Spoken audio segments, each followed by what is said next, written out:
Le 12 octobre 2023, l'ONG Amnesty International a publié un communiqué dans lequel elle s'inquiète des conséquences de l'article 9.3 du règlement de la FFBB qui interdit le port de tout équipement à connotation religieuse ou politique sur la participation des athlètes musulmanes visibles à la vie sportive.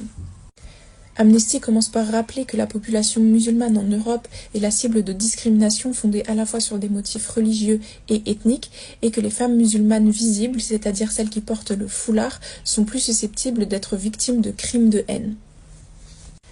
Elle rappelle ensuite quelques principes de base du droit et explique que toute interdiction des signes religieux dans les espaces publics, comme les gymnases, doit reposer sur des faits démontrables. Sinon, ça constitue une violation des libertés fondamentales qui sont consacrées dans de nombreux instruments juridiques internationaux que la France a ratifiés. Amnesty n'oublie pas non plus de mentionner le contexte de restrictions successives des libertés fondamentales des femmes musulmanes et précise que cette interdiction va à l'encontre des objectifs de féminisation du sport, de lutte contre les discriminations, qui sont des objectifs de la FFBB et du ministère des Sports. Après avoir partagé ses préoccupations, Amnesty donne ses recommandations, qui n'ont toujours pas été mises en place d'ailleurs.